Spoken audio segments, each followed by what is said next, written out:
ನಾಟಿ ವೀಳ್ಯದೆಲೆಗೆ ರಾಜ್ಯಾದ್ಯಂತ ಬೇಡಿಕೆ ಇದ್ದು ರಾಜ ಮಹಾರಾಜರ ಕಾಲದಿಂದಲೂ ಚನ್ನಪಟ್ಟಣದ ನಾಟಿ ವೀಳ್ಯದೆಲೆ ಹೆಚ್ಚು ಪ್ರಸಿದ್ಧಿ ಪಡೆದಿದೆ.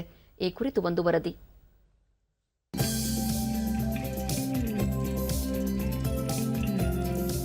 ಊಟದ ನಂತರ ಎಲೆ ಅಡಿಕೆ ತಿನ್ನುವುದು ಪ್ರಾಚೀನ ಕಾಲದಿಂದಲೂ ಭಾರತೀಯರಿಗೆ ಸಾಂಪ್ರದಾಯಿಕ ಪದ್ಧತಿಯಾಗಿದೆ.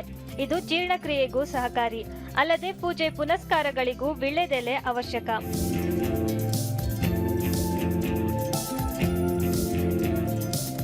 ಮೈಸೂರು ಮಹಾರಾಜರ ಕಾಲದಿಂದಲೂ ಚನ್ನಪಟ್ಟಣದ ನಾಟಿ ವೀಳ್ಯದೆಲೆ ಪ್ರಸಿದ್ಧವಾಗಿದೆ.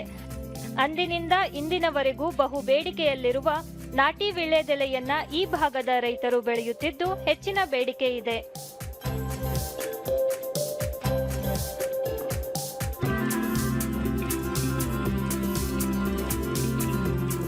ದೂರದರ್ಶನದೊಂದಿಗೆ ರೈತ ಹರ್ಷ, ಚನ್ನಪಟ್ಟಣದ ವೀಳ್ಯದೆಲೆ ಉತ್ತಮ ಗುಣಮಟ್ಟದ್ದಾಗಿದ್ದು ಸಾಕಷ್ಟು ನೀರಾವರಿ ಗುಣಮಟ್ಟದ ಗೊಬ್ಬರ ಬಳಸಿದಾಗ ಮಾತ್ರ ಉತ್ತಮ ಫಸಲು ಪಡೆಯಲು ಸಾಧ್ಯ ಎಂದು ಹೇಳಿದರು. ನಾವು ವೀಳ್ಯದೆಲೆನ ಸುಮಾರು ವರ್ಷದಿಂದ ಬೆಳೀತಾ ಇದ್ದೀವಿ. ಇದು ಮಹಾರಾಜರ ಕಾಲದಿಂದ ಐತೆ. ಇದು ಮೈಸೂರು ವೀಳ್ಯದೆಲೆ ಬಂದು ಚನ್ನಪಟ್ಟಣದ್ದೇ ಫೇಮಸ್ಸು. ಗೊಬ್ಬರ ಬಿಟ್ಟು ಬೇರೆ ಯೂರಿಯಾ ಪೊಟ್ಯಾಷ್ ಇವೇನು ಹಾಕೋಂಗಿಲ್ಲ. ಅವು ಹಾಕಿದ್ರು ಹಾಳಾಗುತ್ತೆ. ಗೊಬ್ಬರದ ರೇಟೇ ಜಾಸ್ತಿ. ಹಂಗಾಗಿ ಇದಕ್ಕೆ ತಿಂಗಳಿಗೆ 50,000 ಬೇಕೇ ಬೇಕು. ಇದರಲ್ಲಿ ಲಾಭ ಏನು ಕಾಣ್ತೀವಿ, ರೇಟ್ ಇದ್ದಾಗ ಕಾಣ್ತೀವಿ, ರೇಟ್ ಇಲ್ಲದೆ ಇದ್ದಾಗಿಲ್ಲ. ಎಪಿಎಂಸಿ ವ್ಯಾಪಾರಿ ಪಾರ್ಥ, ಸದ್ಯ ಇಲ್ಲಿ 7 ರಿಂದ 8 ನಾಟಿ ವೀಳ್ಯದೆಲೆ ಮಂಡಿ ಇವೆ. ರಾಜ್ಯ ಸೇರಿದಂತೆ ಹೊರ ರಾಜ್ಯಗಳಿಗೂ ವೀಳ್ಯದೆಲೆ ರಫ್ತಾಗುತ್ತದೆ.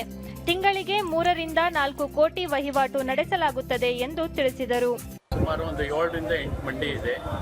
ಇದು ನಾಟಿ ಎಲೆಗೆ ಫೇಮಸ್ ಆಗಿದೆ. ಮತ್ತೆ ಕೆಲವು ಟೈಮ್ನಲ್ಲಿ ಒಂದು 6 ತಿಂಗಳು ಹೊರಗಡೆ ಹೋಗುತ್ತೆ ಎಲೆ. ಕೇರಳ, ಆಂಧ್ರ ಮತ್ತು ತಮಿಳುನಾಡು ಈ ಥರ ಹೋಗುತ್ತೆ. ಇನ್ನು 6 ತಿಂಗಳು ಇಲ್ಲೇ ಲೋಕಲ್ನಲ್ಲಿ ಮಾರಾಟ ಮಾಡ್ತೀವಿ. ಬೆಂಗಳೂರು, ಯಲಹಂಕ, ದೇವನಹಳ್ಳಿ ಈ ಥರ ಕಳಿಸ್ತೀವಿ. ಸುಮಾರು ಇಲ್ಲಿ ತಿಂಗಳಲ್ಲಿ ಒಂದು 3 ರಿಂದ 4 ಕೋಟಿ ವಹಿವಾಟು ನಡೆಯುತ್ತದೆ. ಕಾಂತರಾಜು, ವೀಳ್ಯದೆಲೆ ಬೆಳೆಗೆ ಸರಿಯಾದ ಬೆಂಬಲ ಬೆಲೆ ಸಿಕ್ಕಲ್ಲಿ ರೈತರು ಮತ್ತಷ್ಟು ಹುಮ್ಮಸ್ಸಿನಿಂದ ಬೆಳೆ ಬೆಳೆಯಲು ಸಹಕಾರಿಯಾಗಲಿದೆ. ನೆರೆಯ ಆಂಧ್ರ, ತಿರುಪತಿ ಸೇರಿದಂತೆ ಹೊರ ರಾಜ್ಯಗಳಿಗೂ ಚನ್ನಪಟ್ಟಣದ ವೀಳ್ಯದೆಲೆ ರಫ್ತಾಗುತ್ತದೆ ಎಂದು ಹೇಳಿದರು. ಆಮೇಲೆ ಎಲ್ಲ ಕಡೆನೂ ಫೇಮಸ್ ಏನಕ್ಕೆ ಅಂತಂದ್ರೆ ನಾಟಿ, ಪ್ಯೂರ್ ನಾಟಿ 100 ಯಾವಾಗ್ಲೂ ಎಲ್ಲ ಇದಕ್ಕೂ ಇದು ತಿರುಪತಿ ಗಂಟನೂ ಹೋಗ್ತದೆ, ಆಂಧ್ರನೂ ಹೋಗ್ತದೆ, ಈ ಕಡೆ ಬೆಟ್ಟ ಕೊಳ್ಳೆಗಾಲ ಎಲ್ಲ ಹೋಗ್ತದೆ. ನಮ್ದು ಯಾವಾಗಲೂ ಪ್ಯೂರ್ ನಾಟಿನೇ.